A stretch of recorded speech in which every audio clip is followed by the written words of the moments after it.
Coogs house. Welcome back to Locked On Cougs. All right, we've been building up to this big basketball weekend all week long, and now we get to sit down with Locked On Bama host. But first, You are Locked On Cougs, your daily podcast on the Houston Cougars, part of the Locked On Podcast Network. Your team every day.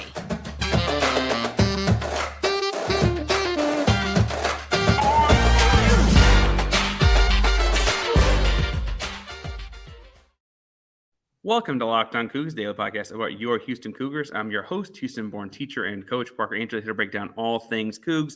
If you're a U of H fan, just a hater can just stop by, or I guess in this case, an Alabama fan maybe, be sure to hit subscribe down below to get the latest in the Cougs all year long. Once you hit that button, which should be in your news feed each day, so you can pop up and make us your first listen of the day. Today, we're previewing the Alabama basketball game versus our Houston Cougars this weekend, and I got Locked On Bama host Luke Robinson here to talk with me about it. Luke, how are you doing today? I'm doing great, man. It's still a pretty good time to be an Alabama fan, even though we didn't make the college football playoffs. Well, and obviously talking basketball extensively today, we do all think of Bama as a football school. Sure. With the transfer portal going on, the chaos to end the season, and who's going to make the college football playoff. How are things going in Tuscaloosa these days? I think for the most part, everybody's being rational. I think that everybody sort of wants a change at both coordinator positions when it comes to Alabama football right now. I think that some fresh blood may be good, but this is another big recruiting class coming in. Alabama's currently ranked number 1 in recruiting when it comes to football, and there's still a lot of big names that are out there that Alabama's a great shot with. Quay Russaw, James Smith, Cormani McClain, even though he's committed to Miami. I mean, there's a lot of opportunity out there for Alabama. I'm headed down to the Alabama-Mississippi All-Star Game this weekend in Mobile. That is always one of the most fun events in the state every single year, and it's always loaded with talent. This year, I honestly believe this is the most talented year I've ever seen when it comes to a senior class in the state of Alabama. And that being said, I'm part of the AHSA radio network, the Alabama High School Athletic Association radio network, and I was calling state championship games at Jordan-Hare Stadium. They alternate between Birmingham, Auburn, and Tuscaloosa. And most of the MVPs and most of the big-time performances were by underclassmen. One was a guy named Ryan Williams, who was unbelievable as a 10th grader, already committed to Alabama for Saraland. One was an 8th grader who won MVP in the largest classification in the state, on a team that's got Peter Woods, who's a 5-star, Tony Mitchell, who's a 5-star. He was the MVP of the game. They had another one that was a junior for St. James, KJ Jackson, who threw 5 touchdowns in the second half, a lefty that's going to get a lot of looks. So, yeah, man, it's high school football and football in general in the state of Alabama is always big. But, right now everybody's loving them some basketball. I mean, Alabama's doing well. Auburn certainly is played as well as it's ever has. I mean, it's having its best time in school history, if you ask me. And Alabama's looking great too. They're in the top 10. So everything's coming up Alabama right now. So talk to me about Alabama making the top 10 in basketball, because I remember when Colin Sexton was there in the basketball program, and they had that wow game where they played like 5-on-3 at the end. And like, that was kind of like the first one I was like, oh, there's a number next to Alabama's name. They must be better basketball than I realized. That's been a couple years ago now. How long has this been, this kind of a program where they kind of snuck in the top 10 really quietly? Yeah, they have this year. And look, I'm not sure how old you are. I just turned 50 this year, so I'm old enough to have been at Alabama when we were pretty good all the time. I mean, there was a time there when I think Alabama made the Sweet 16 like 3 years in a row. They won the SEC tournament like 3 years in a row. They were good. Alabama's got, I think, the second most SEC tournament wins, championship wins, next to Kentucky. Now, Kentucky's got 170. Right. Alabama's got 7 or whatever. But when Kentucky's in your conference, I mean, that's just the way it is. In terms of overall history in the SEC, Alabama is probably either 3rd or 4th most historic program in the conference. Depends on how soon you want to add Arkansas in there, probably. But yeah, Alabama has a very sneaky good tradition. People don't realize it because After Wimp Sanderson, and you may not even remember who that is, but he was a heck of a ball coach back in the day. We went to David Hobbs, and Hobbs was not bad. He was the big time assistant. You always hire the assistant after the great coach, and he sort of didn't work out great. He'd had it McTonio McDice and some other things, which was nice, but he just couldn't put it all together. Then we have Mark Gottfried. We win the SEC with Mark Gottfried one year. We go to the Elite Eight under Mark Gottfried. But then he sort of, like he did at NC State, he sort of began to trip over himself. And then we have a run of some coaches, Anthony Grant, just didn't really, and Avery Johnson. I mean, it just didn't really ever catch fire. Avery Johnson was a coach for that very famous game, Alabama against Minnesota, where Colin Sexton, what happened was there was a moment where it looked like there was going to be like a bench clearing brawl. Yeah. And several of the Alabama players, they didn't come all the way on the court. They just came on the court a little bit. And because of the technicality of if you're on the court, you're out, Alabama had only 5 guys left, and then 2 of them fouled out. So Colin Sexton ended up with 40 points playing that game. It's still one of the most incredible things you ever want to see. But now I think Alabama's finally getting to a point where they've got a coach in Nate Oates who knows how to recruit nationwide. He's got a fun system. The state of Alabama has always put out some pretty good talent. DeMarcus Cousins is from Alabama. There's some great players that have come out of here that just didn't necessarily go to Alabama. Right. Or Auburn, for that matter, for a long time. So we have been needing to do a better job keeping guys at home. And recently, the state of Alabama, high school-wise, again, I keep up with it with the AHSA Radio Network, the state has gotten a lot better talent-wise. It used to be like every year or two, there'd be a dude, in the state, but not much else. Now things are getting a little bit better. I mean, now there's some really, really good players in this state. It's not Texas, but I mean it's pretty good for where we are. Well, and you're not dividing it with as many. I mean, it's you and Auburn, and those are the big programs in Alabama. This season in particular, you mentioned Nate Oates. He was the SEC Coach of the Year. Was that last season, the year before? I'm trying to remember off the top of my head. It was 2 years ago. It was 2020, and he won the league and won the conference championship in the tournament. That is very, very rare. I don't remember the last time somebody's done it. Maybe I think Kentucky has done it, certainly, but I don't remember anybody else who's done it recently besides us. And so he's had a short window, but a successful one. This season, in a span of 4 days, he played Michigan, UConn, and North Carolina and went 2-1 on the 4-day span. Like, that's a pretty impressive short window there. That was all around Thanksgiving at one of the tournaments. Talk to me about what this season's looked like for Alabama. We know that, it's SEC basketball, it's high-level basketball, but what did they look like specifically? Well, I really like the way this team is coming together. I mean, of course, everybody talks about Brendan Mitchell, and he's been phenomenal. He now leads the conference in scoring, and I think he's second or third in rebounding. I mean, he's just having a great year. He's a pro. He's a lottery pick, maybe a top 5 pick. There's no doubt in my mind. But the guy that's really looked good to me is Noah Clowney. This is a very long, strong player, likes to attack the basket. He had not been shooting too terribly well from three-point land until this last game against South Dakota State, where he hit like 5 or 6 of them. I mean, he may have been, I think he hit 6 threes against South Dakota State. He's a heck of a player. I think he's 4th in the conference in rebounding, and that's with the fact that he went out of the North Carolina game very early when he landed on his backside and had a big bruise and he couldn't come back. He's been very good. Javon Quinterly is back now for his 83rd year at the University of Alabama. I think he started playing when we had peach baskets over in Coleman Coliseum. But love JQ. He's a really good player. Namari Burnett is beginning to come into his own. This is a guy that was at Texas Tech, transferred over to Alabama. And so, yeah, I'm really loving the way this team is coming together.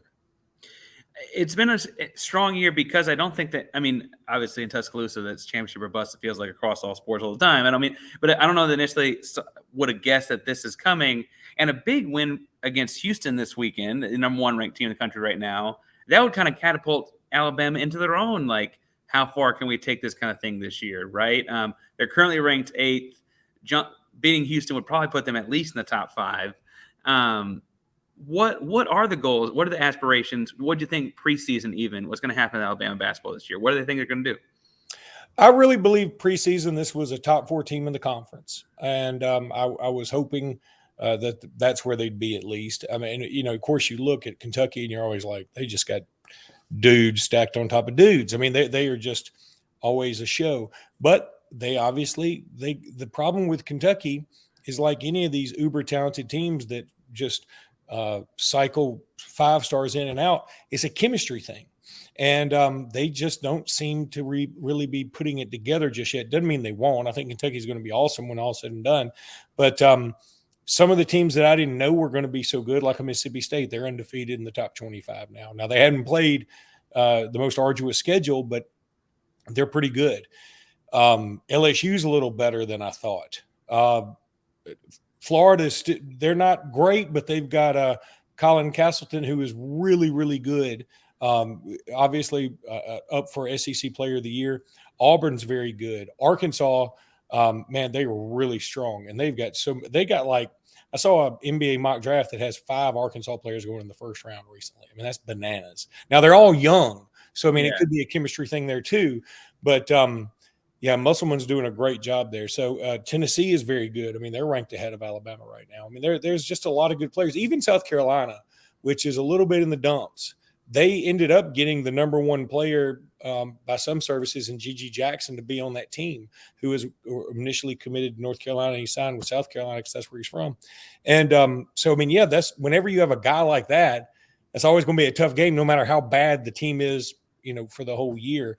But I was hoping Alabama be a top 4 team. I would say my aspirations have improved. I would say that they've I think Alabama can win this conference. I really do. Now, I think winning Saturday is going to be really, really tough. I don't know. I've never seen a game in Houston. I don't know much about it. I'm just suspecting that place is going to be hopping.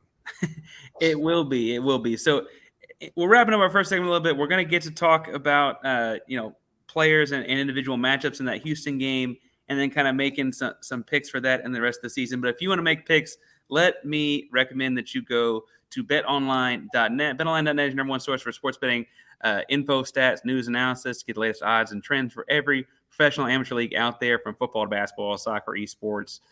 Esports, that's a new thing to me. But you can get all of it right there. If you love sports podcasts, including obviously like some sports podcasts, you can go to betonline.net for those as well. It's the latest and fastest and easiest way to get your betting fix. Head to the website today. Use your mobile device to learn more. BetOnline.net is where the fun starts. They've got the Houston line for our bowl game, the Independence Bowl against Louisiana Lafayette, set at Houston as a 6.5-point favorite. It looks like Clayton Tune and Tank Dell are playing in that game, so I'm saying jump on that right now. I think we're going to be more than a touchdown, or we're going to win by more than a touchdown in that game, so I'm saying take the Cougs in that one.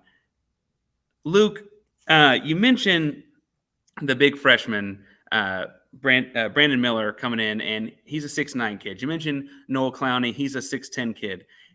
Houston gets a lot of their scoring from the guards, and I look at this roster and see some big guards. I mean, freshman Rylan Griffin, who's a Texan himself from up the road in Dallas, he's 6'5". You've got 6'4" there, 6'3" there, 6'5" there, like a bunch of big guards. If there's a defensive guard that Marcus Sasser and the Houston Cougars need to look out for, who are we looking at? Namari Burnett has really picked up his defense here lately, and he's been like one of the main guys to guard the other guy's main guy. You know what I mean? And Namari Burnett, who he had a big knee issue when he transferred over, he didn't get to play last year. And what he did this past week, his defense was pretty good, but he also had an incredible dunk that I didn't know he had in him. Now, we've all seen incredible dunks, right? But when somebody does it who's had a knee problem, you feel like, okay, that was a confidence builder. So I feel like Namari Burnett's really about to pick it up a notch. Here's another guy that I love, a newcomer, transfer in from Ohio. That's Mark Sears, who's originally from Huntsville. Tough guy. Now, he's not a big guy. He's brawny. He's strong for a guard, and he's fearless. And that is a good observation. One thing that I noticed the first time I went to see Alabama this year, I saw them scrimmage before they went on their European tour. And the thing that stood out to me, immediately was the length. And it's not just that they're tall, But I mean, Brandon Miller's wingspan, it's like he's got 6 elbows. Noah Clowney can touch the rim without jumping. I mean, it's crazy.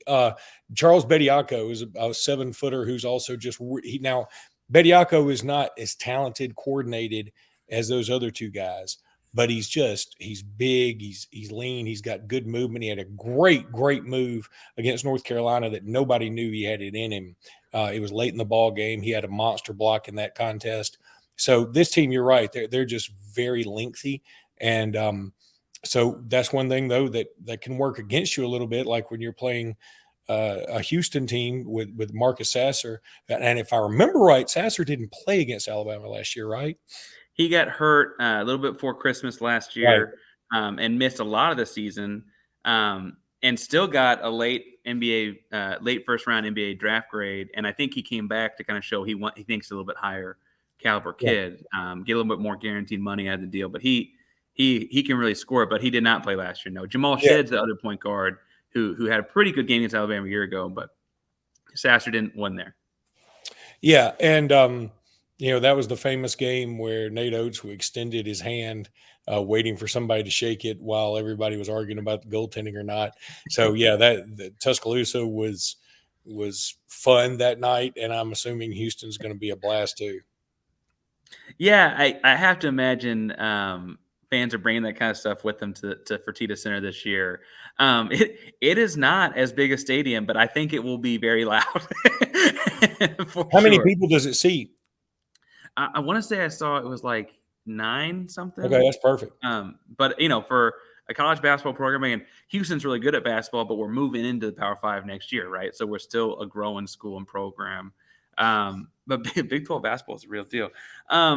Brandon Miller is the lengthy guy you're talking about with the bajillion 6 elbows, I think you said, right? I imagine if I were a betting man, I think I'd probably put him on Jarris Walker to try and frustrate him with the length. Jarris Walker is Houston's 5-star freshman. I say forward because he kind of plays the 3, kind of plays the 4. What kinds of things? You mentioned he's long and scores, but what kinds of things is he good at? Like, what kind of post moves would he be ready for? What kind of things do Houston Cougar fans need to prepare themselves to see? Yeah, I think Brandon Miller, first of all, I know Jarris Walker because I think it really came down to Alabama and Houston in his recruitment. And Alabama felt like they had a great shot at him. And I think Houston was his last visit, and that kind of sold him, if I remember correctly. But Miller is if you were creating a player in whatever Xbox NBA thing people play now, you would create Brandon Miller. 6'9", super long, big hands, quick, can shoot well, great form.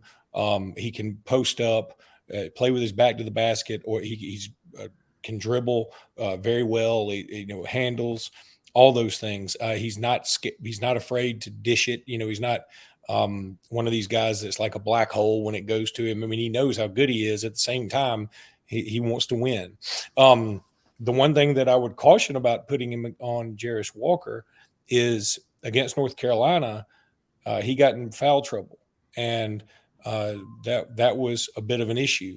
But now he was able to overcome that, and so was Alabama on the whole. But you could tell how frustrated he was in those moments. So he's still young, but he's ahead of his time. I mean, I think he's one of those guys that's known, all right, I'm going to be in the NBA. And instead of thinking about, man, all the money and all the women that are going to be chasing me, I think he's like, this is my career and I got to take it serious. And so when you can tell when players are like that, like, again, I'm not trying to say he's Kobe Bryant, but I remember Kobe Bryant being sort of the same way. Like he was thinking years and years ahead instead of, let me get this next paycheck. The guys like that usually are very successful, and I think he'll be a very successful pro. But in terms of what he can do, I mean, if you put somebody bigger on him, he's going to take them out and he's going to shoot a deep 3, and he's got range for days. If you put somebody smaller on him, he will back them down. I've seen him do all of this, and I think he will have a good game. He's not one of those guys that's easily stopped. I mean, he's averaging 18 points a game, 19 points a game. So and Alabama's played a very difficult schedule. So I think that he's going to get his. There's no doubt about it. Can Alabama stop guys like Jarris Walker and Marcus Sasser and all those cats? No, and I think that that's a matchup I foresee coming. What I'm interested to see is what Houston does with Bediako. You mentioned he's the big man. He's, I think, a sophomore. I'm reading that right. So he's still a growing, developing, younger player, but not a newbie by any stretch. And I have to say that, like, when I think of the moments Houston's had trouble, it's generally been when, like, the Oregon game. I guess Houston stretched it out to be like a 12 or 14 by the end, but they have this big guy, 7-footer named Nafali Dante on the inside, right? Bediako strikes me as a similar kind of 7-foot length, 225, so like not slight, right? He's not like 250, but he's not skinny by any stretch. What kinds of things can Houston Cougar fans anticipate Bediako? What kind of impact is he going to have on the game? I think Bediako has fallen into a nice role of, hey, look, buddy, we need you guarding the rim. We're gonna get you some alley oops, but you're not option one. And I mean, again, there's no shame in that. I mean, you got Mark Sears, who's a good scorer. He's had over 20 something points against North Carolina. You got Noah Clowney, who can score. You've got obviously Brandon Miller, and Javon Quinterly has been historically a very good scorer. So I mean, there are a lot of options before you get to Bediako.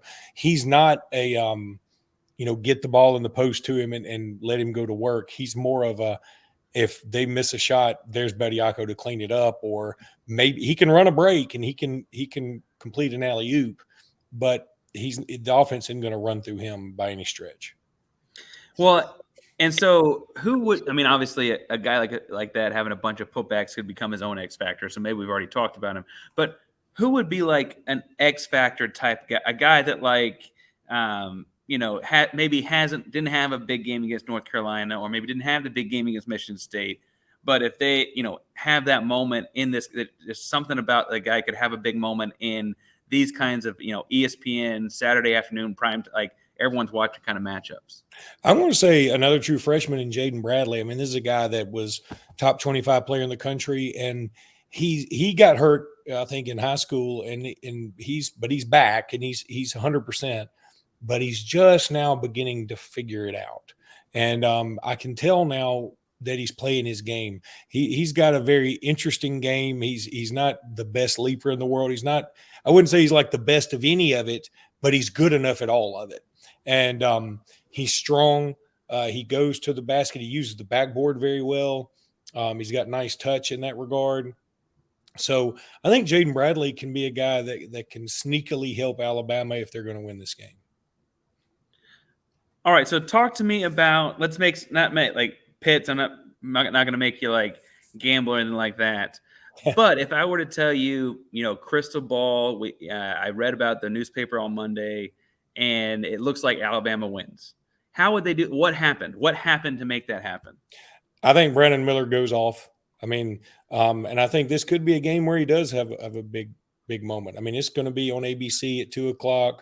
Jay Billis is going to be on the call. That's awesome. And I think that this is going to be one of those moments where Brandon Miller's like, hey, look, we live in a land of NIL, right? I mean, if you're Brandon Miller and it used to be you want to take over to get your name out there, so for later on. You have a big game now, and all of a sudden, maybe some big sponsor just comes out of the woodwork. I mean, it literally can happen that way. So I think you're going to see some of the top dogs really try and put on a show. It doesn't necessarily mean he's going to be greedy or anything, but I think if Alabama's going to win, it's going to take a superstar performance out of Brandon Miller. And I don't mean to, be, pessimistic for you, but let's say that crystal ball comes back and says Monday morning, because I think a close game, we could both agree, like, these are two good teams. A close game could go either way.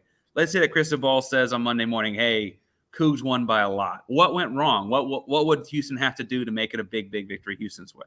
First of all, you need a better crystal ball. It doesn't work till Monday morning. I mean, the game's Saturday at 2. Anyway, and also crystal balls are from before the game. But anyway, yeah, I think the crowd gets to Alabama. I mean, I really do. This is still a young team. I mean, you've got all the guys I've talked about, even Namari Burnett.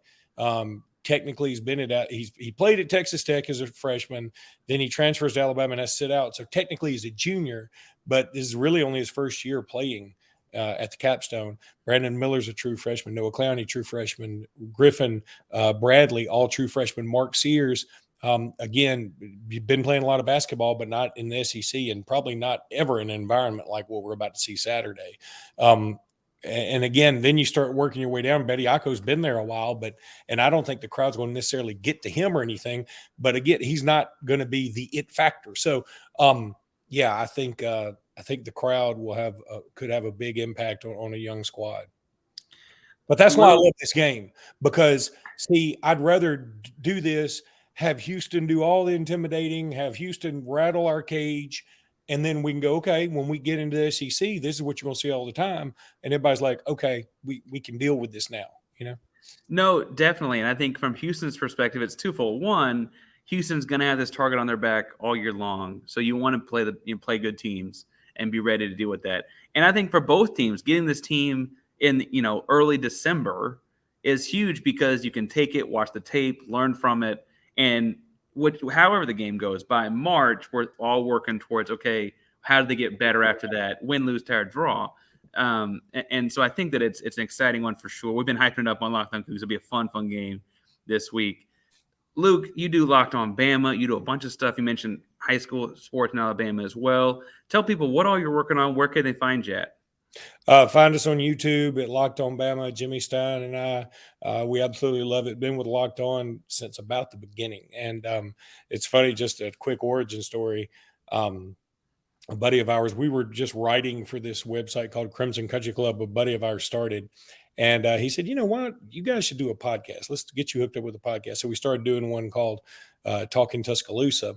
And then for whatever reason, somehow, some way, by the grace of God, the good folks that Locked On found it. We're like, look, we're looking for somebody to do the Bama side. Do y'all want to do it? And we were like, why not? I mean, and it's turned out to be great, and it's been so much fun. And man, what a network to work for! It's been awesome.